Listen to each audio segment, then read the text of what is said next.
there's that aspect to it. So the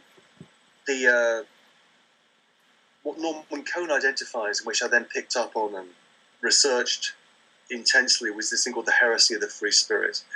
And the heresy of the free spirit was a kind of anti-authoritarian movement, what Cohn calls an invisible empire, that existed as a kind of network in Northern Europe, in particular in Flanders and down the Rhine Valley. But there were similar movements in Italy, the Franciscan spirituals and the rest. But these particular ones are the Beguines and the Begards, aren't they? These weird pre-Reformation religious communities in the new cities of the trading cities of the Flemish lowlands. Yeah, and you've got really, it's pre-Reformation, but actually it's a kind of Reformation, and it's kind of almost the first Northern European glimmerings of modernity. You have two things. You have a dislocation of people from agricultural regions in places like Flanders going into towns to work in textile industries, and at the same time the creation of an urban bourgeoisie and a leisure bourgeoisie, and often people like Marguerite Porete, although we don't know for sure, and other female mystics were the daughters of those bourgeois families. Like St. Francis, of course, also, yeah. St. Francis. You've got that double movement of what the conditions for something like a Reformation were already there in the 13th and 14th centuries. Anyway, a movement starts, and as it were, the religious side to this is that basically turns on arguments for and against original sin. So Schmidt's argument for, let's say, basic human wickedness, theologically understood, is an argument for original sin. So sin lies within us, and that's why we require the institutions of the church and the state, as let's say, relates to the church, in order to save us from our worst selves. And in the modern version of it, you have Gray doing this through Darwin. So we are simply we are the rapacious ape, and that is his secularized version of the Schmittian basis of original sin. So that the modern version of that is that we are what he calls Homo rapiens. We are, rapacious animals, and if existing institutions are thrown away, then that rapaciousness will become clear. It's the classic conservative argument. Porete and other people in that period believed the opposite, that original sin was something that could be overcome through a practice on the self, a discipline on the self.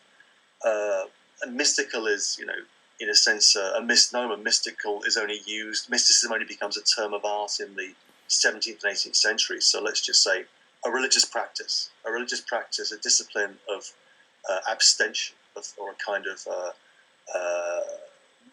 self-transformation, to use a modern term. And that, unlike, say,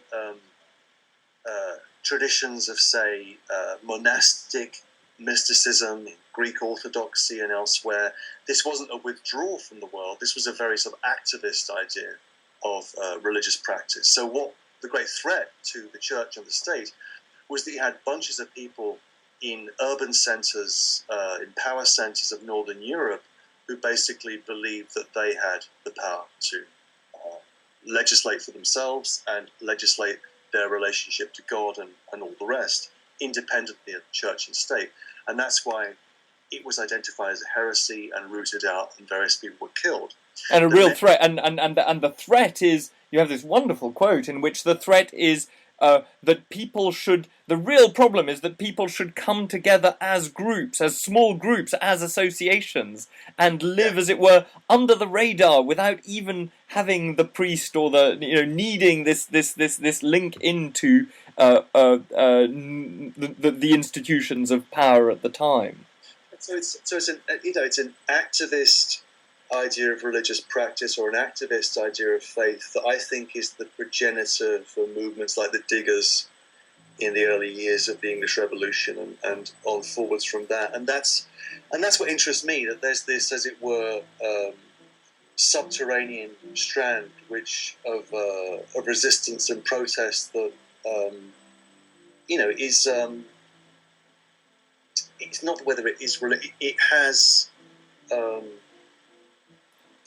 disavow that in the name of, I don't know, secularism or whatever is the first level of argument would be to say we have to understand how these things work historically. But I think surely structurally as well, because in a sense what you describe Porrette going through, the religious practice you describe her as going through, which is a practice of destruction of the ego, but destruction of the ego in order to then join something greater, in a sense addresses exactly the same problem as Rousseau addresses as you describe it when he tries to describe the conditions under which the rational egoist is going to be turned away from rational egoism and into the good man.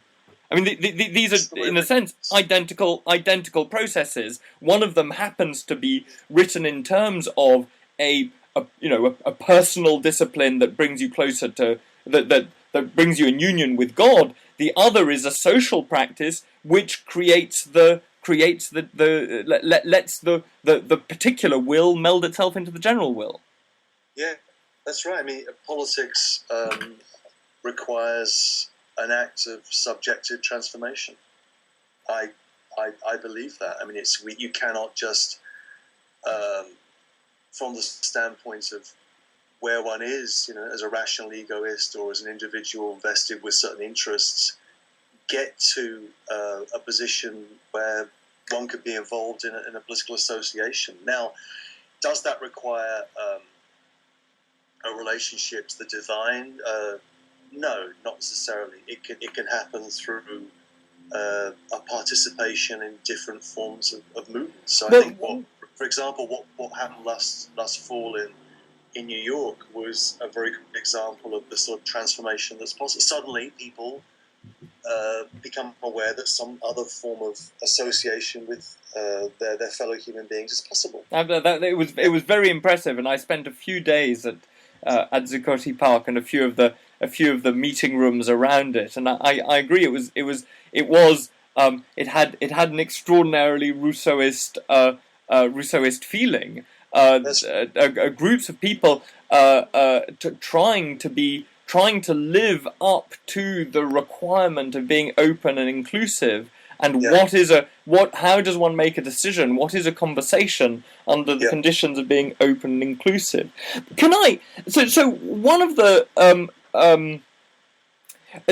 as you say, I'm just trying to. I think one of the really interesting things in all this is where you place liberals. So where you place Obama, Rawls, and possibly Habermas. I have to say you have this wonderful line about Habermas, if I can find it, when you talk about Obama and the audacity of hope, and Obama's conception of the conversation as being at the heart of democratic politics, and seeing your life as part of this great political conversation. And you have a slightly dismissive, I have to say, comment. It's enough to make Habermas burst into a breakdance, which I thought was absolutely wonderful. It's a nice image, right? It's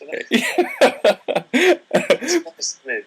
It's a lovely image, but particularly because it's so utterly unlikely. But he might have been down there with Cypress Hill or something like that. Anyway, sorry. Absolutely, but let me just propose something to you, which I think so. On the one hand, you have original sin versus the possibility of human perfectibility, or a sinless life, and that sort of is one of the big divisions of political families in your in the book, and you have Schmitt and let's say Schmitt and Rousseau on two sides of that. Yeah. But you then also have this interesting question of the relationship to the law, and it seems to me that the relationship to the law, in a way, cuts across that and provides the opportunity for the other distinction, which is between, let's say, John Gray, whom one might characterize Burkeanism as being recognition of original sin and a belief that the law is what is needed in order to keep everything in check. Whereas the whereas Obama rules